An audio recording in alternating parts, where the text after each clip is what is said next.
الحمد لله نحمده ونستعينه ونستغفره ونعوذ بالله من شرور أنفسنا ومن سيئات أعمالنا من يهده الله فلا مضل له ومن يضلل فلا هادي له وأشهد أن لا إله إلا الله وحده لا شريك له وأشهد أن محمدا عبده ورسوله اللهم صل على محمد وعلى آل محمد كما صليت على إبراهيم وعلى آل إبراهيم إنك حميد مجيد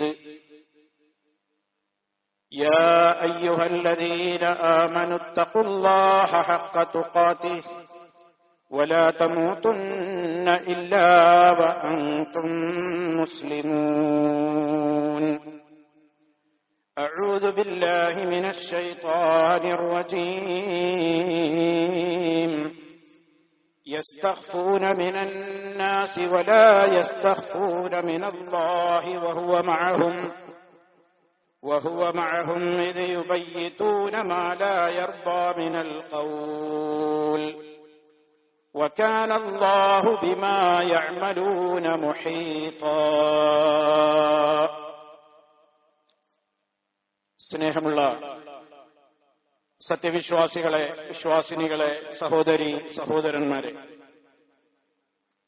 അല്ലാഹു സുബ്ഹാനഹു വ തആലയുടെ വിധിവിലക്കുകളും നിയമ നിർദ്ദേശങ്ങളും ജീവിതത്തിൽ ഉടനീളം പരമാവധി കാത്തു സൂക്ഷിക്കണേ എന്ന് എന്നെയും നിങ്ങൾ ഓരോരുത്തരെയും ഗൗരവപൂർവം ഉണർത്തുകയാണ്, ഉപദേശിക്കുകയാണ്.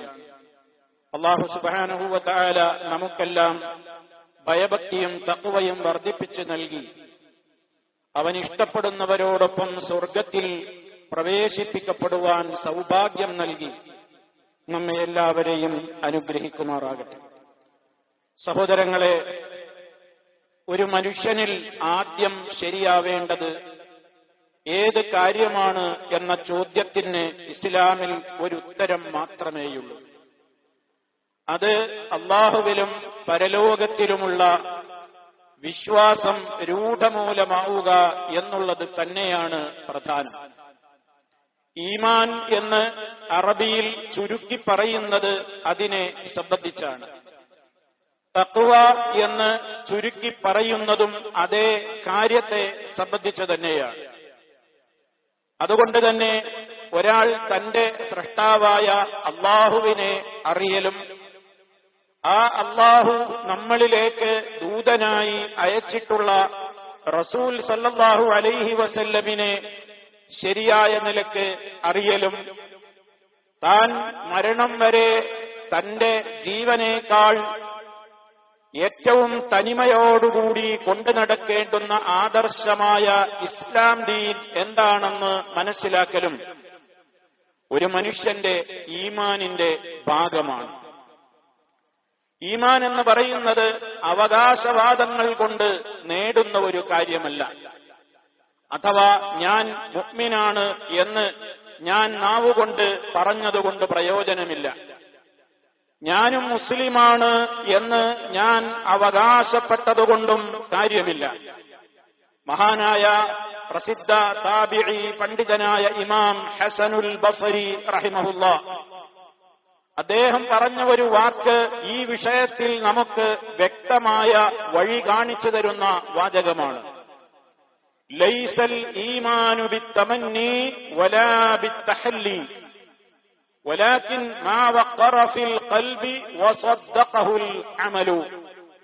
എന്താണ് ആ പറഞ്ഞതിന്റെ ആശയം? എന്താണ്? ഈമാൻ എന്ന് പറയുന്നത് ബിത്തമന്നി, കേവലം വ്യാമോഹങ്ങളല്ല. ഞാനും വിശ്വാസിയാണ് എന്നുള്ള എന്റെ മോഹമോ എന്റെ പുറത്തേക്കുള്ള പറയലുകളോ അല്ല ഈമാൻ. വലാ ബിത്തഹല്ലി, കേവലം ചില ജാടകൾ കാണിക്കലും ആൾക്കൂട്ടത്തിനിടയിൽ ചില പ്രത്യേകമായ രൂപത്തിൽ ജീവിക്കലുമല്ല ഈമാൻ എന്ന് പറയുന്നത്. മറിച്ച് എന്താണ് ഈമാൻ? വലാകിൻ മാ വഖറ ഫിൽ ഖൽബി, ഒരാളുടെ ഹൃദയത്തിൽ വേരൂന്നേണ്ടുന്ന കാര്യമാണ് ഈമാൻ. ഒരാളുടെ ഹൃദയത്തിൽ അത് ആഴ്ന്ന് ഇറങ്ങണം. അതാണ് ഈമാൻ. ഈമാൻ ഹൃദയത്തിൽ ആഴ്ന്നിറങ്ങിയാൽ അയാളുടെ ഓരോ അവയവങ്ങളിലൂടെയും അതിൻ്റെതായ പ്രകടനങ്ങൾ ഉണ്ടാകും. അതാണ് വസദ്ദഖഹുൽ അമലു. ആ ഈമാനിനെ അവന്റെ പ്രവർത്തനങ്ങൾ സത്യപ്പെടുത്തുകയും ചെയ്യും. അഥവാ ഒരാൾ ഈമാനൊക്കെ എന്റെ കൽബിലാണ്, അത് നിങ്ങളെ കാണിക്കേണ്ട കാര്യമല്ല, നിങ്ങളെ അറിയിക്കേണ്ട കാര്യമല്ല എന്ന് പറഞ്ഞു ഒരാൾ അവകാശവാദിയായി കൊണ്ട് നടന്നിട്ട് പ്രയോജനമില്ല. വേറെ ചില ആളുകൾ ആൾക്കൂട്ടത്തിനിടയിൽ ചില ഈമാനികമായ കാര്യങ്ങളും ഹാവഭാവങ്ങളുമൊക്കെ നടപ്പിലാക്കിയതുകൊണ്ടും കാര്യമില്ല. രണ്ടും പരസ്പരം ഉണ്ടെങ്കിലേ ഈമാൻ പൂർണ്ണമാവുകയുള്ളൂ. ഹൃദയത്തിൽ ആഴ്ന്നിറങ്ങുകയും വേണം, പ്രവൃത്തിയിൽ അത് കാണുകയും വേണം. ഇതാണ് ഈമാൻ എന്ന് വളരെ വ്യക്തമായി ഇസ്ലാമിന്റെ പ്രമാണങ്ങൾ നമുക്ക് പഠിപ്പിച്ചിരുന്നിരിക്കുകയാണ്. അതുകൊണ്ട് തന്നെ ഒരു മനുഷ്യന് നന്മ ചെയ്യാൻ തോന്നണമെങ്കിൽ, ഒരു മനുഷ്യന് തിന്മയിൽ നിന്ന് വിട്ടുനിൽക്കുവാൻ സാധിക്കണമെങ്കിൽ അവന്റെ ഹൃദയത്തിൽ ഈമാൻ ആഴ്ന്ന് ഇറങ്ങുക തന്നെ വേണം. അതല്ലെങ്കിൽ മറ്റൊരാൾക്ക് വേണ്ടിയായാൽ ആ ആളുള്ളയിടത്ത് നന്മകൾ ചെയ്യും, ആ ആള് കാണുന്നുണ്ടെങ്കിൽ തിന്മകളിൽ നിന്ന് വിട്ടുനിൽക്കും. നേരെ മറിച്ചോ ആൾക്കൂട്ടം തിന്മയുടെ ആളുകളാണെങ്കിൽ അവരോടൊപ്പം ഞാനും ഒഴുകും. ആൾക്കൂട്ടം നന്മയുടെ ആളുകളാണെങ്കിൽ അവരോടൊപ്പം ഞാനും നന്മ ചെയ്യും. ഇത് ശുദ്ധമായ കാപട്യമാണ്. ഇത് ഇഖ്ലാസല്ല. മറിച്ച് ആൾക്കൂട്ടത്തിലാണെങ്കിലും സ്വകാര്യതയിലാണെങ്കിലും എന്നെ സദാ നിയന്ത്രിച്ചുകൊണ്ടിരിക്കുന്ന റബ്ബ്, എന്നെ അവൻ സദാ നോക്കിക്കൊണ്ടിരിക്കുകയാണ്, കണ്ടുകൊണ്ടിരിക്കുകയാണ്, കേട്ടുകൊണ്ടിരിക്കുകയാണ്. അവനറിയാതെ ഒന്നും എനിക്ക് ചെയ്യാനാവില്ല, പറയാനാവില്ല എന്ന കൃത്യവും വ്യക്തവുമായ ഒരു ബോധം ഒരാളിൽ ആഴ്ന്നിറങ്ങിയാൽ പിന്നെ അവനെ നിയന്ത്രിക്കാൻ ആരും വേണ്ടി വരില്ല. അവൻ സ്വയം തന്നെ എല്ലാ നന്മകൾക്കും വേണ്ടി മുന്നിലുണ്ടാകും. അവൻ സ്വയം തന്നെ എല്ലാ തിന്മകളിൽ നിന്നും എവിടെയായാലും അവൻ വിട്ടുനിൽക്കുകയും ചെയ്യും. ഇതാണ് സുഹൃത്തുക്കളെ ഇസ്ലാമിന്റെ അടിസ്ഥാനപരമായ കാര്യം. മഹദിയായ നമ്മുടെ ഉമ്മ ആയിഷ റളിയല്ലാഹു തആല അൻഹ പറയുന്ന ഒരു യാഥാർത്ഥ്യമുണ്ട്. അത് നമ്മൾ മറന്നുപോകരുത്. ജാഹിലിയ്യ കാലഘട്ടം എന്ന് പറയുന്നത് ഇസ്ലാം വരുന്ന കാലത്ത് ആ രാജ്യത്ത് എല്ലാ തിന്മകളും നടമാടിയിരുന്നു. ഇന്ന് അതിന്റെയൊക്കെ ഒരു മോഡേൺ വേർഷനാണ് നടക്കുന്നതെങ്കിൽ അതിന്റെ ഒരു പഴയകാല വെർഷനുകൾ ആ കാലഘട്ടത്തിലും നിലനിന്നിരുന്നു. ശിർക്കുണ്ട്, കുഫറുണ്ട്, അശ്ലീലതകളുണ്ട്, വ്യഭിചാരങ്ങളുണ്ട്, ലഹരിയുണ്ട്, കലഹങ്ങളുണ്ട്, എല്ലാ വേണ്ടാത്തരങ്ങളും ആ കാലത്തുമുണ്ടായിരുന്നു. ആ ജനതയെ അള്ളാഹുവിന്റെ റസൂലിനെ നിയോഗിച്ചുകൊണ്ട് അള്ളാഹു നന്നാക്കിയെടുത്ത രൂപം എങ്ങനെയായിരുന്നു? ആയിഷ റളിയല്ലാഹു തആല അൻഹ പറയുന്നത് കേട്ടോളൂ. പരിശുദ്ധ ഖുർആനിൽ നിന്ന് ആദ്യം ഞങ്ങൾക്കിറങ്ങിയ സൂറത്തുകളൊക്കെ സ്വർഗത്തെക്കുറിച്ചും നരകത്തെക്കുറിച്ചും അള്ളാഹുവിലുള്ള വിശ്വാസത്തെക്കുറിച്ചും പരലോക വിശ്വാസത്തെക്കുറിച്ചും ഖബർ ജീവിതത്തിന്റെ അതിഭയാനകമായ അവസ്ഥകളെക്കുറിച്ചുമൊക്കെ ഞങ്ങളെ ബോധ്യപ്പെടുത്തുന്ന സൂറത്തുകളായിരുന്നു ആദ്യം ഇറങ്ങിയിരുന്നത്. എന്തിന്? ജനങ്ങളിൽ പടച്ചവനെ പേടിയുണ്ടാക്കാൻ, അള്ളാഹുവിന് ഭയമുണ്ടാക്കാൻ, മരണാനന്തരം ഒരു ജീവിതമുണ്ട്, അവിടെ എല്ലാത്തിനും കണക്ക് പറയേണ്ടി വരും എന്ന ബോധ്യമുണ്ടാക്കാൻ. ആദ്യം ഒരാളോട് നീ നിസ്കരിക്കണം, നീ കള്ളുകുടിക്കരുത്, നീ വ്യഭിചരിക്കരുത് എന്ന് ഫ്രീ ആയ മനസ്സുള്ള ഒരു പുതിയ ഒരാളോട് പറഞ്ഞിട്ട് പ്രയോജനമില്ല. കാരണം അവനത് ബോധ്യമാവണം. എന്തുകൊണ്ട് ഞാൻ മദ്യപിച്ചുകൂടാ? എന്തുകൊണ്ട് ഞാനൊരു ഹറാമ് ചെയ്തുകൂടാ? എന്തുകൊണ്ട് ഞാനൊരു നല്ല കാര്യം ചെയ്യണം? അത് അയാളുടെ ഉള്ളിൽ ബോധ്യമാകണം. വേറൊരാൾ പറഞ്ഞിട്ടും പ്രേരിപ്പിച്ചിട്ടും വേറെ ഒരാളുടെ നിർബന്ധത്തിന് വഴങ്ങിയിട്ടുമൊക്കെയായാൽ അതിന് ഇഖ്ലാസ് ഉണ്ടാവില്ല. അത് നേരത്തെ പറഞ്ഞതുപോലെ ശുദ്ധമായ കാപട്യത്തിന്റെ മുഖം മാത്രമായിരിക്കും. അതുകൊണ്ട് തന്നെ ഇസ്ലാം ആദ്യം ശ്രദ്ധിച്ചതെന്താണ്? മനുഷ്യർക്ക് സ്വന്തം തന്നെ പടച്ചവനെ പേടിയുണ്ടാക്കുക. അതിനുവേണ്ടിയാണ് ഇപ്പൊ വിശുദ്ധ ഖുർആൻ നിങ്ങൾ നോക്കൂ, 114 അധ്യായങ്ങളുണ്ട്, സൂറത്തുകളുണ്ട്. ആ 114 സൂറത്തുകളിൽ നിയമങ്ങളും നിർദ്ദേശങ്ങളും മറ്റു കാര്യങ്ങളുമൊക്കെ പഠിപ്പിക്കുന്ന സൂറത്തുകൾ മദീന ജീവിതത്തിന്റെ കാലത്താണ് ഇറങ്ങുന്നത്. ആദ്യം മക്കയിൽ ഇറങ്ങിയ സൂറത്തുകളിലൊന്നും നിയമങ്ങൾ പഠിപ്പിച്ചിരുന്നില്ല. ആദ്യം ഇതാ പറഞ്ഞിരുന്നത്, അള്ളാഹുവിനെ പേടിക്കണം. എന്തുകൊണ്ട് നമ്മൾ തെറ്റ് ചെയ്യാൻ പാടില്ല, ഈ തഖ്വക്കുള്ള കാരണം പഠിപ്പിക്കുകയായിരുന്നു ആദ്യകാലത്ത്. ഇനി ആയിഷ റളിയല്ലാഹു തആല അൻഹ പറയുന്നത് നോക്കൂ. അങ്ങനെ ഈ സൂറത്തുകളൊക്കെയാണ് ആദ്യം ഞങ്ങൾക്ക് ഇറങ്ങിയിരുന്നത്. ഹത്താ ഇദാ സാബൻ നാസു ഇലൽ ഇസ്ലാം, അങ്ങനെ ജനങ്ങൾക്ക് ഇസ്ലാമിനോട് മതിപ്പും പടച്ചവനെ പേടിയും ഒക്കെ അവരുടെ ഹൃദയത്തിൽ ആണ്ടിറങ്ങി എന്ന് ബോധ്യമായപ്പോൾ നസലൽ ഹലാലു വൽ ഹറാം, ഇസ്ലാമിലെ വിധിവിലക്കുകളുള്ള ആയത്തുകൾ ഇറങ്ങിത്തുടങ്ങി. ഇനി പറയുന്ന വാചകം ശ്രദ്ധിച്ചു നോക്കൂ. വലൗ നസല അവ്വല ശൈഇൻ, ആദ്യമെങ്ങാനും ഇറങ്ങിയിരുന്നത് ലാ തശറബുൽ ഖംറ, നിങ്ങൾ മദ്യപിക്കരുത് എന്ന ആയത്തായിരുന്നു ആദ്യം ഇറങ്ങിയിരുന്നതെങ്കിൽ ലഖാലു, ജനങ്ങൾ പറയുമായിരുന്നു ലാ നദഉൽ ഖംറ അബദ, ഞങ്ങൾ ഒരിക്കലും മദ്യം ഉപേക്ഷിക്കുകയില്ല എന്ന്. അതേപോലെ തന്നെ വലൗ നസല ലാ തസ്നു, നിങ്ങൾ വ്യഭിചരിക്കരുതേ എന്ന ആയത്തായിരുന്നു ആദ്യം ഇറങ്ങിയിരുന്നതെങ്കിൽ ജനങ്ങളൊക്കെ ഒന്നടങ്കം പറയുമായിരുന്നു ലാ നദഉ സിന അബദ, ഞങ്ങൾ വ്യഭിചാരം ഒരിക്കലും ഒഴിവാക്കുകയില്ല എന്ന്. എന്താ കാരണം? ദുനിയാവിൽ ഏറ്റവും സുഖമുള്ള കാര്യമാണ്, പിന്നെ എന്തിനാ അത് ഒഴിവാക്കണേ? എന്താ ഒഴിവാക്കേണ്ട കാര്യം? അതുകൊണ്ട് തന്നെ നിയമങ്ങളൊക്കെ, നിർദ്ദേശങ്ങളൊക്കെ, വിധിവിലക്കുകളൊക്കെ പറഞ്ഞു പഠിപ്പിക്കുന്നതിന്റെ മുമ്പേ ഇസ്ലാം ആദ്യം ജനങ്ങളെ പഠിപ്പിച്ചതെന്താണ്? എന്തുകൊണ്ട് മദ്യപിച്ചുകൂടാ, എന്തുകൊണ്ട് മദ്യപിച്ചാൽ പ്രശ്നമാണ്, എന്തുകൊണ്ട് വ്യഭിചാരം തെറ്റാണ്, മരണത്തിന്റെ ശേഷം ഒരു ജീവിതം വരാനുണ്ട്, അവിടെ കണക്ക് പറയേണ്ടി വരും. ആ ബോധ്യം ഒരാളുടെ മനസ്സിൽ ഉണ്ടാക്കിയെടുക്കാതെ പേടിപ്പിച്ചിട്ടും കണ്ണുരുട്ടിയിട്ടുമൊന്നും ഒരാളെയും നന്നാക്കാൻ കഴിയില്ല. ഇതാണ് ഇസ്ലാം വളരെ പ്രാഥമികമായി തന്നെ പഠിപ്പിച്ചു തന്നിട്ടുള്ളത്. അപ്പൊ റബ്ബിനെ കുറിച്ച്, ദീനിനെ കുറിച്ച്, റസൂലിനെ കുറിച്ച്, മരിക്കണം എന്ന ചിന്തയെക്കുറിച്ച്, മരണാനന്തരം ഒരു വിചാരണ വരാനുണ്ട് എന്ന ജീവിതത്തെ സംബന്ധിച്ചൊക്കെയുള്ള വിശ്വാസം ഒരാളിൽ രൂഢമൂലമായി കഴിഞ്ഞാൽ മറ്റൊരാൾ പ്രേരിപ്പിക്കാതെ തന്നെ അയാൾ പള്ളിയിൽ വരും, അയാൾ നിസ്കരിക്കും, അയാള് എല്ലാ നല്ല കാര്യങ്ങളും ചെയ്യും, സദഖ കൊടുക്കും, സക്കാത്ത് കൊടുക്കും, ഹജ്ജ് ചെയ്യും. അതേപോലെ തന്നെ ആരും കാണുന്നില്ലെങ്കിലും അല്ലാഹ് കാണുന്നുണ്ടല്ലോ, കേൾക്കുന്നുണ്ടല്ലോ, അറിയുന്നുണ്ടല്ലോ എന്ന നിലക്ക് അയാൾ തിന്മകളിൽ നിന്ന് വിട്ടുനിൽക്കും. ഇല്ലെങ്കിൽ കുട്ടികൾ പുതപ്പിനുള്ളിൽ ഫോണുകൾ വർക്ക് ചെയ്യും, നമ്മൾ വർക്ക് ചെയ്യും, ആരാരും കാണാതെ വാതിലിന് കുറ്റിയിട്ട് ഫാൻ ഹൈ സ്പീഡിൽ തിരിച്ച് ഹറാമുകളുടെ ലോകത്തേക്ക് നമ്മളും പോകും. എങ്ങനെയാണെങ്കിൽ എനിക്കെന്റെ മക്കള് കാണുന്നത്, എന്റെ ബാപ്പ കാണുന്നത്, എന്റെ ഭാര്യ കാണുന്നത്, എന്റെ ഭർത്താവ് കാണുന്നത്, എന്റെ അയൽക്കാരറിയുന്നത്, എന്റെ നാട്ടുകാരറിയുന്നതാണ് ഞാൻ ഭയപ്പെടുന്നതെങ്കിൽ ഞാൻ അതൊക്കെ ആരും കാണാത്ത സ്വകാര്യ ഇടങ്ങളിൽ ഞാൻ ആ തിന്മകളൊക്കെ ചെയ്യും. മാത്രല്ല അവർക്കൊക്കെ വേണ്ടിയാണ് ഞാൻ നന്മകൾ ചെയ്യുന്നതെങ്കിൽ അവരൊക്കെ കാണുമ്പോൾ ഞാൻ നന്മ ചെയ്യും. അല്ലെങ്കിലോ ആ നന്മകളിൽ നിന്ന് ഞാൻ വിട്ടുനിൽക്കും. ഇതെന്തിന്റെ കുറവാ? ഇത് ഈമാനിന്റെ കുറവാണ്. ഓരോരുത്തരും അവരവരോട് ചോദിക്കുക, എന്റെ ഹൃദയത്തിൽ ഞാൻ ചെയ്യുന്ന സൽക്കർമ്മങ്ങൾ ആർക്ക് വേണ്ടിയാണ്? ഞാൻ തിന്മകളിൽ നിന്ന് വിട്ടുനിൽക്കേണ്ടത് ആർക്ക് വേണ്ടിയാണ് എന്ന്.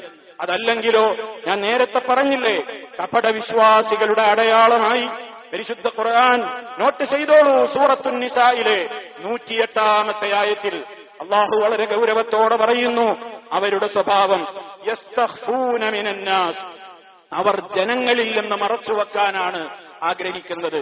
അവര് പേടിക്കുന്നത് ജനങ്ങളെയാണ്. ജനങ്ങൾ കാണുമ്പോ അവൻ നന്മ ചെയ്യും, ജനങ്ങൾ കാണുമ്പോ തിന്മയിൽ നിന്ന് വിട്ടുനിൽക്കും. അവൻ അത് മാത്രമാണ് പേടിക്കുന്നത്. വലാ യസ്തഖ്ഫൂന മിനല്ലാഹ്, അവര് അള്ളാഹനെ പേടിക്കുന്നില്ല. ഏതാണ്, ആരാണല്ലാഹ്? വഹുവ മഅഹും, അവൻ അവരോടൊപ്പം എപ്പോഴുമുണ്ടല്ലോ. ഇത് യുബയ്യിതൂന മാ ലാ യർദാ മിനൽ ഖൗൽ, അള്ളാഹുവിന് തൃപ്തിയില്ലാത്ത പ്രവർത്തനങ്ങളും വാക്കുകളുമൊക്കെ സ്വകാര്യതയുടെ നിമിഷങ്ങളിൽ ആരും അറിഞ്ഞില്ലെന്ന നിലക്ക് അവർ ചെയ്യുമ്പോ അവര് മനസ്സിലാക്കണ്ടേ, ആരും അറിയുന്നില്ലെങ്കിലും എന്റെ റബ്ബ് അറിയുന്നുണ്ടല്ലോ എന്ന്. വകാന അല്ലാഹു ബിമാ യഅമലൂന മുഹീതാ, അല്ലാഹു നിങ്ങൾ പ്രവർത്തിക്കുന്ന അവരുടെ ഓരോ പ്രവർത്തനങ്ങളെയും വലയം ചെയ്തിരിക്കുകയാണ്, എല്ലാം കാണുന്നുണ്ട്. എല്ലാം അറിയുന്നുണ്ട്, എല്ലാം കേൾക്കുന്നുണ്ട്. ആ റബ്ബിനെയല്ലേ ഭയപ്പെടേണ്ടത്? അപ്പൊ എന്താണ് ഈ മുനാഫിക്കിന്റെ ലക്ഷണം? ആളുകൾ കാണുമ്പോൾ നല്ലവരായി നടിക്കും. ഏകാന്തതയിലും സ്വകാര്യതയിലും ആളുകൾ കാണാത്ത അവസ്ഥയിലും അവൻ പാപങ്ങളിൽ അഭിരമിക്കും, തെറ്റുകളിൽ അവൻ ഏർപ്പെടും. അത്തരത്തിലുള്ള ആളുകളുടെ മാനസികാവസ്ഥയാണ് പരിശുദ്ധ ഖുർആനി പറഞ്ഞിട്ടുള്ളത്. ജനങ്ങളുടെ മുമ്പിൽ അപമാനം ഭയന്ന് തിന്മകൾ മറച്ചുവെക്കാൻ അവർ കാട്ടുന്ന ശ്രദ്ധ സർവവും കാണുന്ന പടച്ച റബ്ബിന്റെ കാര്യത്തിൽ അവർ കാണിക്കുന്നില്ല. ഇത് ശരിയായ തഖ്വയില്ലായ്മയുടെയും സ്വയം ബോധ്യത്തിന്റെ അഭാവവുമാണ് വ്യക്തമാക്കി തരുന്നത്. അള്ളാഹു നമ്മളോട് കൽപ്പിച്ചതെന്താണ്? എങ്ങനെയാണ് നമ്മൾ ജീവിക്കേണ്ടത്? നബി സല്ലല്ലാഹു അലൈഹി വസല്ലം പഠിപ്പിച്ചു തന്നു, അൻ തഅബുദല്ലാഹ കഅന്നക തറാഹു ഫഇൻ ലം തകുൻ തറാഹു ഫഇന്നഹു യറാക. നീ അല്ലാഹുവിനെ ഏത് നിമിഷത്തിലും നിന്റെ മനസ്സിലുണ്ടായിരിക്കേണ്ടത് എന്താണ്? അല്ലാഹു എന്നെ കാണുന്നുണ്ട്. നീ അല്ലാഹനെ കാണുന്നത് പോലെ നീ അവനെ ആരാധിക്കണം. എന്നിട്ട് നബി തങ്ങൾ പറഞ്ഞു, നമുക്ക് അല്ലാഹനെ കാണാൻ കഴിയൂലല്ലോ ഈ ഭൂമിയിൽ വെച്ച്. അതുകൊണ്ട് നീ നിന്റെ മനസ്സിനെ പഠിപ്പിക്കണം, ഞാൻ അങ്ങോട്ട് എന്റെ റബ്ബിനെ കാണുന്നില്ലെങ്കിലും എന്റെ റബ്ബ് എന്നെ ഇങ്ങോട്ട് കാണുന്നുണ്ട് എന്ന ബോധം, ആ ബോധ്യം സദാ ഒരു ആണിന്റെയും പെണ്ണിന്റെയും മനസ്സിലുണ്ടായാൽ അവൻ പിന്നെ നന്മകൾ ചെയ്യുന്നത് ആരുടെയും കൈയടിക്ക് വേണ്ടിയായിരിക്കുകയില്ല. തിന്മകളിൽ നിന്ന് വിട്ടുനിൽക്കുന്നത് ആരെങ്കിലും അറിയുമോ കാണുമോ എന്ന് പേടിച്ചുകൊണ്ടായിരിക്കില്ല. എന്റെ റബ്ബാണ് എന്നെ നിയന്ത്രിക്കുന്നത് എന്ന ബോധ്യമായിരിക്കും അവനുണ്ടാവുക. ആ ബോധത്തോടുകൂടെ അല്ലാത്ത മനുഷ്യന്മാർ അവർ ഒപ്പം കൂടികളായിരിക്കും. അതിനാണ് അവസരവാദം എന്ന് പറയുന്നത്. നബി സല്ലല്ലാഹു അലൈഹി വസല്ലം പറഞ്ഞു, ലാ തകൂനു ഇമ്മഅ, നിങ്ങൾ നിലപാടില്ലാത്ത ഓന്തുകളാകരുത്, ഓന്തിനെപ്പോലെ നിങ്ങൾ നിറം മാറരുത്, നിങ്ങൾ അവസരവാദികളാവരുത്. ഇമ്മഅത്തുൻ എന്ന അറബിയിലെ പ്രയോഗം ഒപ്പം കൂടികളാവുക എന്നുള്ളതാണ്. സമൂഹത്തിൽ ആൾക്കൂട്ടത്തിൽ നല്ലവരോടുകൂടെയാകുമ്പോ ഞാനും നന്മകൾ ചെയ്യുക, തിന്മകൾ ചെയ്യുന്ന ആളുകളോടൊപ്പമാകുമ്പോ ഞാനും അതിന്റെ കൂടെ കൂടി ആ തിന്മയിൽ ഞാനും അതേ തിന്മ ഞാനും പ്രവർത്തിക്കുക. അതേപോലെ നിങ്ങൾ ആവരുത്. മറിച്ച് നബി സല്ലല്ലാഹു അലൈഹി വസല്ലമിന്റെ ഓർഡർ നോക്കൂ, വലാകിൻ വഖ്തിനൂ അൻഫുസകും, നിങ്ങൾ നിലപാടുള്ളവരാകണം. ചുറ്റുമുള്ളവർ നല്ലത് ചെയ്യുമ്പോൾ നല്ലവനാവുക എന്നുള്ളത്, അതേപോലെ തന്നെ ചുറ്റുമുള്ളവർ തിന്മയോ മോശപ്പെട്ട കാര്യങ്ങളോ ചെയ്യുമ്പോൾ ഉള്ളിൽ ബോധ്യമില്ലെങ്കിലും അതിന്റെ കൂടെ ചാടി വീഴുന്ന അവസ്ഥയിൽ നിന്ന് മാറിയിട്ട് നിങ്ങളുടെ മനസ്സുകളിൽ ഉറച്ച ബോധ്യവും നിലപാടും നിങ്ങൾ രൂപപ്പെടുത്തണം എന്നാണ് നബി സല്ലല്ലാഹു അലൈഹി വസല്ലം പറയുന്നത്. നിലപാടുള്ളവനായിരിക്കണം മുസൽമാൻ.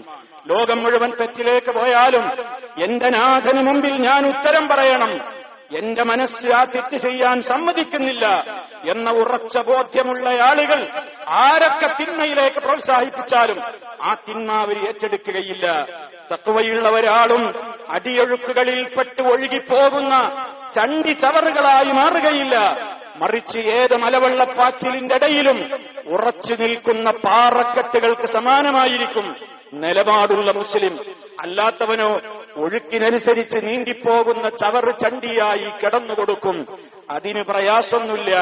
നിലപാടുള്ളവർ ഏത് ഒഴുക്കിലും തന്റെ ആദർശം തനിക്ക് പ്രധാനമാണെന്ന നിലയ്ക്ക് ഒഴുക്കിനെതിരെ അവൻ തുഴയേണ്ടിടത്ത്, നീന്തേണ്ടിടത്ത്, ഉറച്ചു നിൽക്കേണ്ടിടത്ത് അവൻ നിലപാടിൽ ഉറച്ചു നിൽക്കും. ഇതാണ് ഇസ്ലാം പഠിപ്പിക്കുന്നത്. ഈ ചിന്ത മനുഷ്യന്റെ മനസ്സിൽ ഇല്ലാതാക്കുവാൻ ചെകുത്താൻ കൊണ്ടുവരുന്ന ഒരു പ്രധാനപ്പെട്ട പോയിന്റ് ഉണ്ട്. എടാ, നീ മാത്രം വിട്ടുനിന്നാൽ നീ ഒറ്റപ്പെടും എന്ന ചിന്ത. നീ ഒറ്റപ്പെടും ആളുകൾക്കിടയിൽ. ഇവിടെ സമൂഹമൊക്കെ ഇത് അംഗീകരിച്ചതാണ്. ഇവിടെയുള്ള നാട്ടുകാർ മുഴുവനും ഇത് അംഗീകരിച്ചതാണ്. കുടുംബങ്ങൾ മുഴുവനും ഇത് അംഗീകരിച്ചതാണ്. നീ മാത്രം വിട്ടുനിന്നാൽ നീ ഒറ്റപ്പെടും, നീ അപമാനിക്കപ്പെടും, നീ വഷളാകും എന്ന ചിന്ത ശൈത്താൻ മനുഷ്യന്റെ മനസ്സിൽ കൊണ്ടുവരുമ്പോ ആളുകൾ എന്ത് ചെയ്യാണ്? അവനും ആ തിന്മയുടെ വേഷമണിയുകയാണ്. അവനും ആ തിന്മയോട് എല്ലാ അർത്ഥത്തിലും അതിന്റെ കൂടെ കൂടിയായി മാറുകയാണ്. ഇവിടെയാണ് നമ്മൾ മനസ്സിലാക്കേണ്ടത്. ആ ചിന്ത നമ്മുടെ മനസ്സിലേക്ക് ശൈത്താൻ ഇട്ടു തരുമ്പോ സ്വന്തത്തെ പഠിപ്പിക്കേണ്ടുന്ന ഒരു വാചകമുണ്ട് ഞാനും നിങ്ങളും. ഞാൻ മരണപ്പെട്ട് എന്റെ ഖബറിലേക്ക് ഞാൻ പോകുമ്പോൾ ഞാൻ ഒറ്റക്കായിരിക്കും.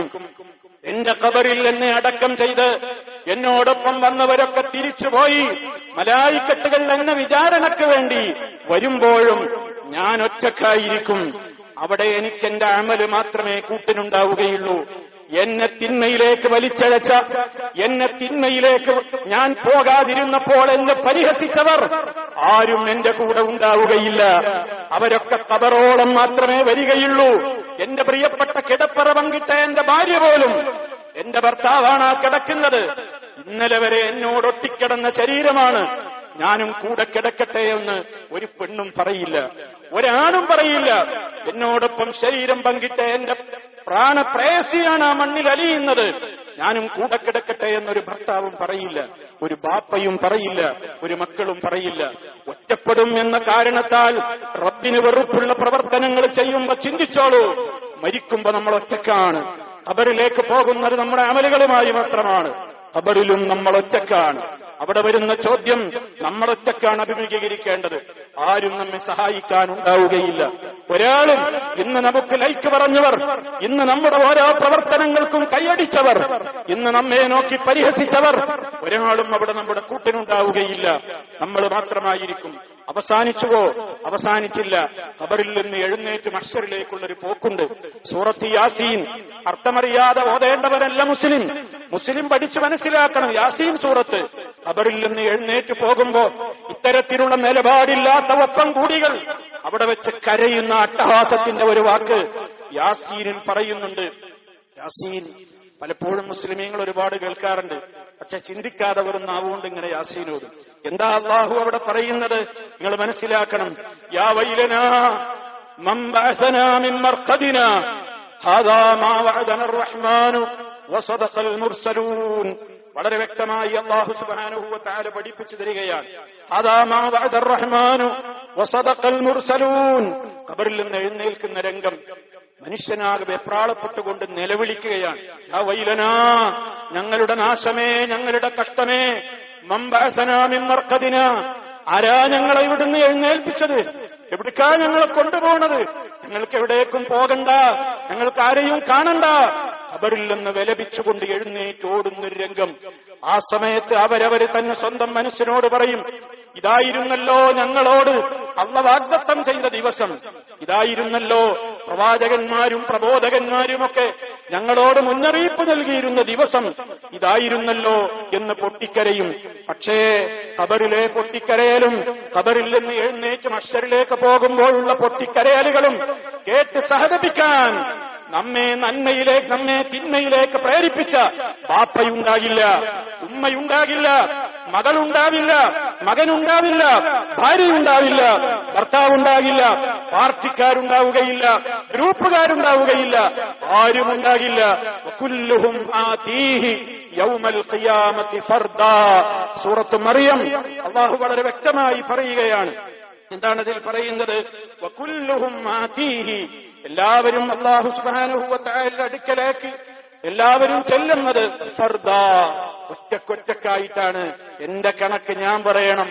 അവിടെ എന്നെ എന്തിലേക്ക് പ്രേരിപ്പിച്ചവരായിരുന്നാലും ആരും അവിടെ കാണുകയില്ല. അതുകൊണ്ട് തന്നെ സഹോദരങ്ങളെ, മുസ്ലിമിന് നിലപാടുണ്ടാകണം. അവൻ ചിന്തിക്കേണ്ടത്, ആരെങ്കിലും എന്റെ നന്മകൾക്ക് കേട്ട് കൈയടിക്കുന്നുണ്ടോ, ആരെങ്കിലും എന്നെ പ്രശംസിക്കുന്നുണ്ടോ എന്നല്ല. ആരെങ്കിലും ഞാൻ തിന്മയിൽ പങ്കെടുക്കാത്തതിന് എന്നെ പരിഹസിക്കുന്നുണ്ടോ, കുറ്റപ്പെടുത്തുന്നുണ്ടോ എന്നല്ല അവൻ നോക്കേണ്ടത്. റബ്ബേ, ഈ സെക്കൻഡിൽ എന്റെ മേലോട്ട് വലിച്ച ശ്വാസം താഴോട്ട് വരാതിരുന്നാൽ എന്റെ ബന്ധപ്പെട്ട ആളുകൾ എന്നെ എത്രയും വേഗം കുളിപ്പിച്ച് വെള്ളപ്പുടവയിൽ കഫൻ ചെയ്ത് അടുത്ത ഖബറിസ്ഥാനിലേക്ക് കുഴികുത്താൻ ഓർഡർ ചെയ്ത് ആ ഖബറിൽ എന്നെ കൊണ്ടുപോയി വെക്കും. അവിടെ എന്റെ മക്കളും ഭാര്യയും ഭർത്താവും എല്ലാവരും, ആരും എനിക്ക് തുണയാവില്ല. പിന്നെ ഞാനാണല്ലോ, ഞാൻ ഒറ്റക്കാണല്ലോ, ഞാൻ എന്തെന്റെ റബ്ബിനോട് മറുപടി പറയും? ഈ ചിന്തയില്ലാത്തവർക്ക് നിലപാടുണ്ടാവില്ല എന്നാണ് ഞാൻ പറയുന്നത്. ഈ ചിന്തയുണ്ടോ, അവന് നിലപാടുണ്ടാകും. നിലപാടില്ലാത്ത ആളുകളെ എല്ലാ മേഖലയിലും നമുക്ക് കാണാൻ സാധിക്കും. ഇന്നിതാ ചില അധികാരികളും ചില രാഷ്ട്രീയ നേതാക്കന്മാരുമൊക്കെ അവർ മുസ്ലിം പേരുള്ള രാഷ്ട്രീയ നേതാക്കന്മാരാണ്. അവർക്ക് അധികാരം കയ്യിൽ വന്നപ്പോ അവർ നിലവിളക്ക് കൊളുത്താൻ പലരും തയ്യാറാകുന്നു. നിലവിളക്ക് കൊളുത്തേണ്ടുന്നതിന്റെ ഒരു നിലപാട്, ഒരു മുസ്ലിമാണെങ്കിൽ ഒരാൾക്ക് നിലവിളക്കിനോടൊരു നിലപാടുണ്ടായിരിക്കണം. അതെന്താ നിലപാട്? അതൊരു അമുസ്ലിമീങ്ങളുടെ, ഹിന്ദുക്കളുടെ ഒരാചാരമാണത്. അവരുടെ ഒരു വിശ്വാസത്തിന്റെ ഭാഗമാണത്. അവരാ വെളിച്ചത്തിലൂടെ ചില ഐശ്വര്യങ്ങൾ, അതിൻ്റെതായ ചില ദേവതകളിൽ നിന്ന് അവർ പ്രതീക്ഷിക്കുന്നുണ്ട്, അവരാഗ്രഹിക്കുന്നുണ്ട്. അതുകൊണ്ടാണ് വലിയ ട്യൂബ് ലൈറ്റുകളും ബൾബുകളും നിയോൺ ബൾബുകളും ഇലക്ട്രിക് സംവിധാനങ്ങളും ഉള്ളയിടത്തും അവര് തട്ടുകളുള്ള നിലവിളക്കിൽ മര്യാദകൾ പാലിച്ച് വലത് കൈയിൽ ഇടത് കൈയൊന്ന് താങ്ങി ചെരിപ്പൂരി നിന്ന് ചില ഭാഗത്തേക്ക് തന്നെ തിരിഞ്ഞു നിന്ന് ഭവ്യതയോടെ അവർ വിളക്ക് കൊളുത്തുന്നത്. അത് അവരുടെ വിശ്വാസത്തിന്റെ ഭാഗമാണ്. അതവര് ചെയ്യണം, അവരത് ചെയ്യട്ടെ, അവരത് ചെയ്യാതിരിക്കേണ്ടതില്ല, നാം കുറ്റപ്പെടുത്തേണ്ടതുമില്ല. പക്ഷേ ഒരു മുസ്ലിം അങ്ങനെയാവേണ്ടതുണ്ടോ? മുസ്ലിമിനൊരു ഐഡന്റിറ്റി ഇല്ലേ? മുസ്ലിമിന് അവന്റെ ഒരു വിശ്വാസമില്ലേ? അവനൊരു നിലപാടില്ലേ? ആ നിലപാടിൽ അവൻ ഉറച്ചു നിന്നാൽ ആരാണതിന് എതിര് പറയുക? ഞാനതിൽ നിന്ന് വിട്ടുനിൽക്കുകയാണ്. എനിക്കത് ചെയ്യാൻ പറ്റില്ല. ചെയ്യുന്നവർക്ക് ചെയ്യാം. ഞാൻ നിലവിളക്ക് തട്ടിമറിക്കാൻ പോകുന്നില്ല, അതിവിടെ പാടില്ല എന്ന് പറയാൻ പോകുന്നില്ല. ചെയ്യുന്നവര് ചെയ്യട്ടെ, ഞാൻ മാറി നിൽക്കുന്നു. അതെന്റെ നിലപാടാണ്. നിലപാടുള്ള ആ ഒരു ജീവിതമാണ് ഒരു മുസൽമാൻ ഉണ്ടായിരിക്കേണ്ടത്. അതല്ലെങ്കിൽ അധികാരമില്ലാത്തപ്പോൾ കുറ്റപ്പെടുത്തുകയും അധികാരം കയ്യിൽ വരുമ്പോൾ പിന്നെ ഒപ്പം കൂടികളായി ആരെയൊക്കെയോ പ്രീതിപ്പെടുത്തുവാൻ വേണ്ടി വീണ്ടും ആ ഹൈന്ദവ ആചാരപ്രകാരം ആ സഹോദരങ്ങൾ ചെയ്യുന്ന കാര്യങ്ങൾക്ക് കൂട്ടുനിൽക്കാൻ എങ്ങനെയാണ് ഒരു വിശ്വാസിക്ക് സാധ്യമാകുന്നത്? ഓരോരുത്തരും ചിന്തിക്കണം. ഇതാരെയും കുറ്റപ്പെടുത്തുവാനല്ല പറയുന്നത്. മുസ്ലിമിന് അധികാരമുണ്ടെങ്കിലും ഇല്ലെങ്കിലും നിലപാട് ഒന്നേ ഉണ്ടാകാൻ പാടുള്ളൂ. അവൻ മുസ്ലിമാണ്, നിലപാടുള്ളവനായിരിക്കണം. ഒഴുക്കിനനുസരിച്ച് നീന്താൻ ഞാൻ നേരത്തെ പറഞ്ഞതുപോലെ അധ്വാനങ്ങളും പ്രയാസങ്ങളും ഒന്നും ആവശ്യമല്ല. ഒഴുക്കിനെതിരെ നീന്താൻ പ്രയാസപ്പെടേണ്ടി വരും, അതിന് കുറച്ച് ത്യാഗം സഹിക്കേണ്ടി വരുമെന്നാണ്. മതേതര രാജ്യത്താണ് നമ്മൾ ജീവിക്കുന്നത്. ഇവിടെ ഒരു മതവും പ്രത്യേകമായി അനുഷ്ഠിക്കണമെന്ന് ഈ രാജ്യം നമ്മോട് ആവശ്യപ്പെട്ടിട്ടില്ല. നമ്മുടെ ഭരണഘടനയും അത് ആവശ്യപ്പെട്ടിട്ടില്ല. അതുകൊണ്ട് തന്നെ ഈ രാജ്യത്ത് നിവസിക്കുന്ന ആളുകളിൽ മതവിശ്വാസികളുണ്ട്, ഒരു മതത്തിലും വിശ്വസിക്കാത്ത നിരീശ്വര നിർമ്മതവാദികളുണ്ട്, പല വിശ്വാസക്കാരുണ്ട്.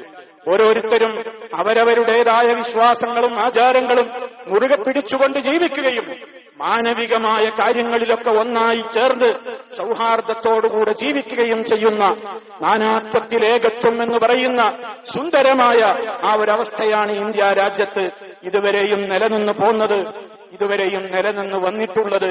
അങ്ങനെ തന്നെയാണ് മുന്നോട്ട് പോകേണ്ടത്. നേരെമറിച്ച് തന്റേതായ വാക്കുകൾക്ക്, ഇന്നലെ പറഞ്ഞ വാക്കുകൾ ഞാനൊരു ഭംഗി വാക്കായി പറഞ്ഞതാണെന്നും ഒരു ചൊറുക്കിനായി പറഞ്ഞതാണെങ്കിലും കയ്യും കാലും മാറ്റാൻ കഴിയില്ലല്ലോ, വാക്കല്ലേ മാറ്റാൻ പറ്റുകയുള്ളൂ എന്നൊക്കെ പറയുന്ന രൂപത്തിലുള്ള കാപട്യത്തിന്റെ ഒരു സ്വഭാവവും ഒരു വിശ്വാസിയിൽ നിന്നും ഉണ്ടാകുവാൻ പാടില്ല. അതുകൊണ്ട് തന്നെ സഹോദരങ്ങളെ, ജീവിതത്തിന്റെ ഏത് മേഖലകളിലും നമുക്കൊരു ഐഡന്റിറ്റി, നമുക്കൊരു മതവിശ്വാസമുണ്ട്. അവിടെ നമ്മളായിട്ട് നിന്നാൽ ആരും കുറ്റപ്പെടുത്തൂല. ഏത് മേഖലയിൽ ഒരു തിന്മൊരാൾ ചെയ്യുന്നുണ്ടാകും, ചിലപ്പോൾ നിർബന്ധിതമായി. ഉദാഹരണം, മദ്യം വിളമ്പുന്ന സദസ്സുകളിൽ പങ്കെടുക്കാൻ പാടില്ല എന്നുള്ളത് ഇസ്ലാമിന്റെ നിയമമാണ്. നമ്മൾ മദ്യം കഴിക്കുന്നില്ല, പക്ഷേ മദ്യം വിളമ്പുന്ന ഒരു സദസ്സിൽ ആ പാർട്ടിയിൽ നമ്മളും പോയിട്ട് ഇരിക്കരുത്. നബി സല്ലല്ലാഹു അലൈഹി വസല്ലം പറഞ്ഞു. ഞാൻ കുടിക്കുന്നില്ലല്ലോ എന്നുള്ളത് ന്യായമല്ല എന്നവിടെ മനസ്സിലായില്ലേ? പക്ഷേ ചില നിർബന്ധിതാവസ്ഥകളുണ്ടാകും. നമ്മളൊക്കെ യാത്ര ചെയ്യുന്നവരാണ്, പ്രവാസികളാണ്. നമ്മൾ യാത്ര ചെയ്യുന്ന ഫ്ലൈറ്റുകളിൽ തൊട്ടപ്പുറത്തെ സീറ്റിലിരിക്കുന്ന സുഹൃത്ത് അയാൾ ഇഷ്ടം പോലെ മദ്യം വാങ്ങി കഴിക്കുന്നുണ്ടാകും. ഞാൻ അയാളെ കൂടെ ഇരിക്കൂല എന്ന് പറഞ്ഞ് എനിക്ക് യാത്ര പോകാതിരിക്കാൻ കഴിയുമോ? കഴിയില്ല. റെയിൽവേ സ്റ്റേഷനുകളിൽ, ബസ് സ്റ്റാൻഡുകളിൽ ആണും പെണ്ണും ഇടകലർന്ന് നിൽക്കേണ്ടുന്ന നിർബന്ധ സാഹചര്യങ്ങൾ വരും. അതേപോലെ ഉദാഹരണങ്ങൾ പറഞ്ഞതാണ്. ഒരുപാട് ഘട്ടങ്ങളിൽ നിർബന്ധിത സാഹചര്യങ്ങൾ ഉണ്ടാകും. നിർബന്ധിത സാഹചര്യങ്ങളുടെ വിധിയും വിലക്കുകളും വേറെയാണ്. ഞാനായിട്ട് കരുതിക്കൂട്ടി തിന്മയുടെ ഒപ്പം കൂടിയായി മാറുന്നതിന്റെ വിധി വേറെയാണ്. മുസ്ലിമേ, അത് പഠിക്കാനും വേർതിരിച്ചറിയാനുമുള്ള തന്റെ ഇടം, വിവേകം ഈ മുസ്ലിം ഉമ്മത്തിന് നഷ്ടപ്പെട്ടുകൊണ്ടിരിക്കുകയാണ്. അവരവർ ചെയ്യുന്ന ഏത് തോന്നിവാസങ്ങൾക്കും ന്യായീകരണങ്ങൾ പടച്ചുണ്ടാക്കും. പക്ഷേ സർവ്വ ന്യായീകരണങ്ങൾക്കും അല്പായുഷയുള്ളൂ, അത് നമ്മുടെ മരണം വരെയാണ്. നാക്കിട്ടടിച്ച നാവുകളൊക്കെ നിശ്ചലമാകുന്ന ഒരു ദിനം വരാനുണ്ട്, അത് പരലോകമാണ്. ഇന്ന് നമുക്ക് ഏത് തിന്മകളെയും വെളുപ്പിക്കാൻ നമുക്ക് നാവുകളുണ്ട്, പണമുണ്ട്, അധികാരമുണ്ട്, ആൾബലമുണ്ട്. പരലോക കോടതിയിലെത്തുമ്പോ ഇതിനൊന്നും വിലയില്ല മക്കളെ. സൂറത്ത് യാസീൻ വീണ്ടും ഞാൻ ആവർത്തിക്കുകയാണ്. അൽയൗമ നഖ്തിമു, നാം സീല് വെക്കുന്ന ദിവസം. അല്ലാഹു പറയാണ്, യാസീനോദുമ്പോ ശരിക്ക് ചിന്തിച്ചോദിക്കോ. അൽയൗമ നഖ്തിമു അലാ അഫ്വാഹിഹിം, നാം അവരുടെ വായകൾക്ക് മുദ്ര വെക്കുന്ന ദിവസം. അല്ലാഹു പറയുന്നു, അൽയൗമ നഖ്തിമു അലാ അഫ്വാഹിഹിം വതുകല്ലിമുനാ, മിണ്ടാതിരിക്കടാ, ഇനി സംസാരിക്കേണ്ടത് നിന്റെ കൈയാണ്. വതുകല്ലിമുനാ, പിന്നെ നമ്മളോട് സംസാരിക്കുന്നത് ഐദീഹിം, അവരുടെ കൈകളായിരിക്കും. വതശ്ഹദു, പിന്നീട് വിറ്റ്നസ് പറയുന്നത്, സാക്ഷി പറയുന്നത് അവന്റെ കാലുകളായിരിക്കും. പടച്ച റബ്ബാ പറയുന്നത്, വിശ്വാസമുള്ളവരോട് മാത്രമാണ് ഞാൻ സംസാരിക്കുന്നത്. അതല്ല, ഞങ്ങൾക്കിതിലൊന്നും വിശ്വാസമില്ല എന്നാണോ? അവരോട് എനിക്ക് സംസാരമില്ല. പക്ഷേ ഇവിടെ കൂടിയിരിക്കുന്നത് മോമിനീങ്ങളാണല്ലോ, എന്റെ ശബ്ദം ശ്രവിക്കുന്നവർ മോമിനീങ്ങളാണല്ലോ, എന്റെ ശബ്ദം ശ്രവിക്കുന്നവർ മുസ്ലിം ഉമ്മത്തിലെ മെമ്പർമാരാണല്ലോ. അതുകൊണ്ട് ഓർമ്മപ്പെടുത്തുകയാണ് സഹോദരങ്ങളെ, നമ്മൾ ചാടിയാൽ എത്ര വരെ തുള്ളും? നമ്മൾ മതിമറന്ന് ആറാടിയാൽ എത്ര വരെയാണ് നമ്മൾ തുള്ളുക? എത്ര വരെയാണ് നമ്മൾ ഈ ആറാട്ടവും ചാഞ്ചാട്ടവും അതുപോലെ തന്നെയുള്ള നെകളിപ്പും കാണിക്കുക?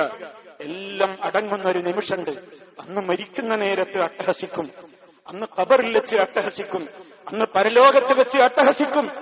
അല്ലാഹുവേ ലൗ കുന്നാ നസ്മഉ, ഞങ്ങളോട് ഇതൊക്കെ ഉപദേശിച്ചിരുന്ന കുറെ ഉപദേശികൾ ഉണ്ടായിരുന്നു, ഞങ്ങൾ കേട്ടിരുന്നുവെങ്കിൽ, ഔ നഅഖിലു, അല്ലെങ്കിൽ ഞങ്ങൾ ചിന്തിച്ചിരുന്നുവെങ്കിൽ, മാ കുന്നാ ഫീ അസ്ഹാബി സഈർ, ഞങ്ങൾ ഈ കത്തിയാളുന്ന നരകത്തിയിൽ വരേണ്ടിയിരുന്നില്ലല്ലോ എന്ന് കരയുമ്പോ അള്ളാഹുവിന്റെ മറുപടി ഖുർആൻ മറ്റൊരു സ്ഥലത്ത് പറയുന്നുണ്ട്, ഇഖ്സൗ ഫീഹാ, മിണ്ടാതിരിക്കടാ, വലാ തുകല്ലിമൂൻ, ഒരക്ഷരം എന്നോട് സംസാരിച്ചു പോകരുത്, നിന്യനായി നരകശിക്ഷ നീ അനുഭവിച്ചോളൂ.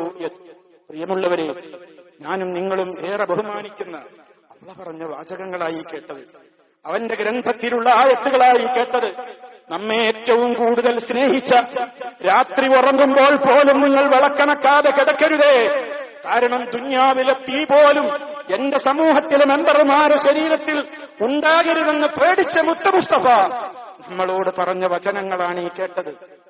ഇത് ഉൾക്കൊള്ളാൻ തയ്യാറുള്ളവർ ഉൾക്കൊള്ളുക. ദൗത്യം നിർവഹിക്കപ്പെട്ട് കഴിയും. പറയേണ്ടവർ പറയേണ്ടത് പറയും. ഉൾക്കൊള്ളണോ ഉൾക്കൊണ്ടേ, തള്ളണോ കൊള്ളണോ, ഓരോരുത്തരുടെയും സ്വാതന്ത്ര്യമാണ്.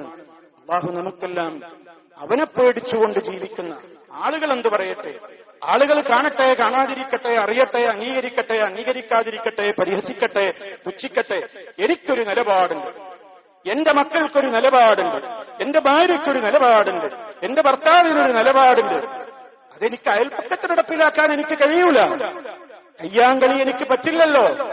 കഴിവുള്ളയിടത്ത് അവരവർക്ക് സ്വന്തം തിരുത്താൻ വേണ്ടിയാണ് ഈ സംസാരിക്കുന്നത്. അതുകൊണ്ട് തന്നെ സുഹൃത്തുക്കളെ, ആ ഒരു കാര്യത്തിലേക്ക് നമ്മൾ മടങ്ങണം.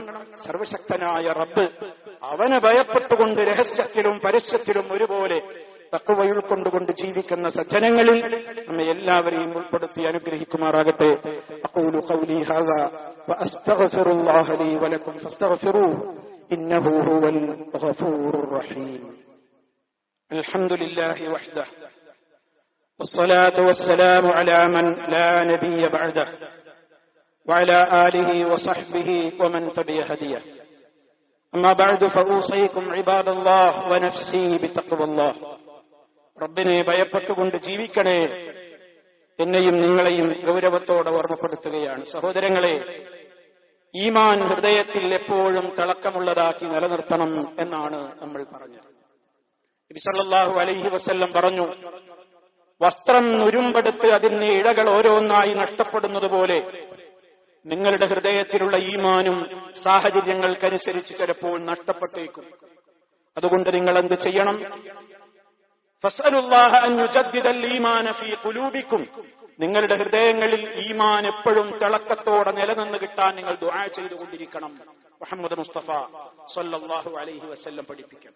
അതുകൊണ്ട് സുഹൃത്തുക്കളെ, നമ്മുടെ മനസ്സിൽ ഈമാൻ നിലനിന്ന് കിട്ടുവാൻ ഒരേ ഒരു മാർഗമേയുള്ളൂ. അത് നിലനിർത്തേണ്ട റബ്ബിനോട് സദാ തേടിക്കൊണ്ടിരിക്കണം, ആത്മാർത്ഥമായി. നമുക്ക് ഉത്തരം കിട്ടുന്ന വേളകളിലൊക്കെ അള്ളാഹിനോട് തേടുക, അല്ലാഹുവേ എന്റെ ഈമാൻ പോകാതെ നീ നിലനിർത്തി തരണേ. തന്റെ ജീവിതത്തിന്റെ ഓരോ സെക്കൻഡുകളെ കുറിച്ചും നമ്മളെല്ലാ ഡെയിലിയും കിടക്കുമ്പോൾ ഒന്ന് ആലോചിക്കണം, ഇന്നത്തെ ദിവസം ഞാൻ എന്തൊക്കെ തെറ്റുകൾ ചെയ്തു. മുഴുവൻ തെറ്റുകളോടും അള്ളാഹുവിനോട് പൊറുക്കലിനെ തേടി തൗബ ചെയ്തുകൊണ്ടായിരിക്കണം കിടന്നുറങ്ങേണ്ടത്. ഇസ്തിഗ്ഫാർ ജീവിതത്തിൽ വർദ്ധിപ്പിക്കലാണ് ഈമാൻ നിലനിന്ന് കിട്ടുവാനുള്ള രണ്ടാമത്തെ മാർഗം. മൂന്നാമത്തെ മാർഗം, പ്രഭാതത്തിൽ ഉണർന്നെഴുന്നേൽക്കുന്നത് മുതൽ രാത്രി ഉറങ്ങാൻ കിടക്കുന്നത് വരെ ചൊല്ലിപ്പറയാനും തേടാനും നൂറുകണക്കിന് ദിക്റുകളും ദുആകളും അള്ളാഹുവിന്റെ റസൂല് പഠിപ്പിച്ചിട്ടുണ്ട്. അതൊക്കെ നമ്മൾ നിലനിർത്തണം. അഥവാ എന്തെങ്കിലും തിരക്കിൽപ്പെട്ട് സാധ്യമായില്ലെങ്കിൽ അതൊക്കെ വീണ്ടെടുക്കണം. നഷ്ടപ്പെടാൻ ഒരിക്കലും ഇടവന്നുകൂടാ. നമുക്ക് താല്പര്യമുള്ള ഒരു കാര്യം നമുക്കൊരു ദിവസം നഷ്ടപ്പെട്ടാൽ നമ്മൾ എന്ത് വില കൊടുത്തും നമ്മൾ അതിനെ വീണ്ടെടുക്കാറുണ്ട്. എന്താണ് കാരണം? എനിക്കതിന്റെ പ്രയോജനം ശരിക്കറിയാം. അതുകൊണ്ട് അത് പോയാൽ വലിയ നഷ്ടമാണ്. അതുകൊണ്ട് ഞാനത് വീണ്ടെടുക്കും. അതുകൊണ്ട് എല്ലാ ദിക്റുകളും ദുആകളും അർത്ഥം പഠിച്ചറിഞ്ഞ് നമ്മുടെ നിത്യജീവിതത്തിൽ നിലനിർത്തണം. നാലാമത്തെ മാർഗം, ഇൽമിന്റെ മജ്‌ലിസുകളിൽ നിങ്ങൾ ഹാജരാവണം. അള്ളാന്റെ ഖുർആനും ഹദീസും പഠിപ്പിക്കുന്ന സ്ഥലങ്ങളിൽ നിങ്ങൾ ഉണ്ടാകണം. കാരണം ഉപദേശങ്ങൾ കേൾക്കുമ്പോഴേ മനുഷ്യ മനസ്സുകൾ നന്നാവുകയുള്ളൂ.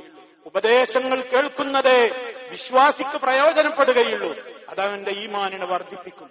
വിശ്വാസികൾക്ക്, വിശ്വാസിയായാലും ശരി, ഉപദേശങ്ങൾ കേൾക്കാത്ത ഒരുപാട് കാലങ്ങൾ കഴിഞ്ഞാൽ അവൻ പിഴച്ചു പോകും. അത്രത്തോളം മാരകമാണ് നമ്മുടെ ലോകത്തിന്റെ അവസ്ഥകൾ. അതുകൊണ്ട് ഇൽമിന്റെ മജ്‌ലിസുകളിൽ നിങ്ങൾ ഉണ്ടാകണം. അഞ്ചാമത്തെ കാര്യം, നല്ല ആളുകളുമായിട്ടായിരിക്കണം നിങ്ങളുടെ ആത്മാർത്ഥമായ സൗഹൃദം. നിലപാടുള്ളവരുടെ കൂടെയായിരിക്കണം നിങ്ങൾ എപ്പോഴും ഉണ്ടാകേണ്ടത്. അവസരത്തിനനുസരിച്ച് നിറം മാറുന്ന ആളുകളോടൊപ്പം നിങ്ങൾ സൗഹാർദ്ദത്തിന് പോകരുത്. നിങ്ങളുടെ ആത്മാർത്ഥ ക്ലോസ് ഫ്രണ്ട്സുകൾ എപ്പോഴും നിലപാടുള്ളവരായിരിക്കണം. അവരുടെ കൂടെയാകുമ്പോ നിങ്ങൾക്കും ആ ഒരു നല്ല സ്വഭാവമുണ്ടാകും. അതല്ലെങ്കിൽ ഒപ്പം കൂടികളുടെ കൂടെയാണ് നമ്മളും കൂടുന്നതെങ്കിൽ നമ്മളും അറിയാതെ ഒപ്പം കൂടി എന്ന സ്വഭാവക്കാരനായി, അവസരവാദി എന്ന സ്വഭാവക്കാരനായി നമ്മളും അതപ്പതിക്കും. ഈ പ്രധാനപ്പെട്ട കാര്യങ്ങളൊക്കെ എത്രയോ പരിഹാര മാർഗങ്ങളുണ്ട്. നമ്മളൊക്കെ ഖുർആൻ ഓതേണ്ടവരാണ്, ഓതുന്നവരാണ്, പഠിക്കേണ്ടവരാണ്. പ്രിയമുള്ളവരെ, എത്ര പ്രയാസപ്പെട്ട് കഷ്ടപ്പെട്ട് നമ്മളൊക്കെ ഈ ഒരു സമയം റബ്ബിന്റെ മസ്ജിദിൽ വന്നിരുന്ന് ജുമാക്ക് പങ്കെടുക്കുന്ന, ഉപദേശങ്ങൾ കേൾക്കുന്നതൊക്കെ ആരെയും കാണിക്കാനല്ലല്ലോ, നമ്മുടെ റബ്ബിന് വേണ്ടിയല്ലേ, നമ്മുടെ പരലോകത്തിന് വേണ്ടിയല്ലേ. ആ ചിന്ത ഏത് കാര്യത്തിലും നമുക്ക് നിലനിന്ന് കിട്ടിയാൽ നമ്മൾ രക്ഷപ്പെട്ടു. ഇത് നമ്മൾ ആരെയും കാണിക്കാൻ വരുന്നതല്ലല്ലോ, ആരുടെയെങ്കിലും കയ്യടി കിട്ടാൻ വരുന്നതല്ലല്ലോ. എനിക്ക് എന്റെ കൂലിട്ടണം, അല്ലെങ്കിൽ എന്റെ റബ്ബിനെ ശിക്ഷിക്കുന്നു വിചാരിച്ചിട്ടല്ലേ നമ്മളിവിടെ വന്നിരിക്കുന്നത്. ആ ബോധം, ആ ബോധ്യം സദാ റബ്ബ് നമുക്ക് നിലനിർത്തി തന്ന് ഈമാനോടുകൂടെ ഈ ലോകത്ത് നിന്ന് നല്ല നല്ല സ്വർഗീയ കാഴ്ചകളും കണ്ട് സ്വർഗത്തെക്കുറിച്ചുള്ള സന്തോഷ വാർത്തകളും കേട്ട് മരിക്കാൻ സൗഭാഗ്യം കിട്ടുന്ന നല്ലവരിൽ നമ്മയും നമ്മുടെ മക്കളെയും ബന്ധപ്പെട്ടവരെയും എല്ലാവരെയും അള്ളാഹു ആക്കി തീർക്കുമാറാകട്ടെ. നമ്മളിൽ നിന്ന് വന്നുപോയിട്ടുള്ള പാപങ്ങൾ അള്ളാഹു പുറത്തു തരുമാറാകട്ടെ. മാരകമായ രോഗങ്ങളിൽ നിന്ന് അള്ളാഹു നമ്മെ എല്ലാവരെയും കാത്തുരക്ഷിക്കുമാറാകട്ടെ. ഈ മസ്ജിദ്, നിങ്ങളിരിക്കുന്ന മനോഹരമായ ഈ കാർപ്പറ്റുകൾ ഇവിടെ ഒരു വ്യക്തി ചെയ്ത സംഭാവനയാണ്. ലക്ഷങ്ങൾ വിലയുള്ള ഒരു വലിയ സംഭാവന ചെയ്തതുകൊണ്ടാണ് നമുക്ക് ഈ പള്ളി മുഴുവൻ പുതിയ കാർപ്പറ്റ് വിരിക്കാൻ സാധിച്ചത്. അതാര് എന്നോ ഏത് എന്നോ ഒക്കെ റബ്ബിന്റെ റെക്കോർഡിലുണ്ട്. ആ വ്യക്തിക്കത് ആത്മാർത്ഥമായി അദ്ദേഹം നിർവഹിച്ചതാണെങ്കിൽ അള്ളാഹുവിന്റെ അടുക്കൽ അതിന്റെ പ്രതിഫലം കിട്ടും. അള്ളാഹു അദ്ദേഹത്തിന് വലിയ പ്രതിഫലം നൽകി അനുഗ്രഹിക്കുമാറാകട്ടെ.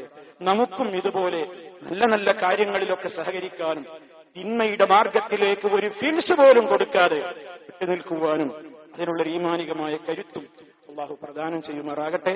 റബ്ബനാ തഖബ്ബൽ മിന്നാ ഇന്നക അൻതസ് സമീഉൽ അലീം. اللهم اغفر للمؤمنين والمؤمنات والمسلمين والمسلمات الأحياء منهم والأموات إنك مجيب الدعوات وقاضي الحاجات. اللهم أعز الإسلام والمسلمين وأذل الشرك والمشركين. اللهم أجرنا وأجر والدينا من النار. ربنا اغفر لنا ذنوبنا وكفر عنا سيئاتنا وتوفنا مع الأبرار والحمد لله رب العالمين.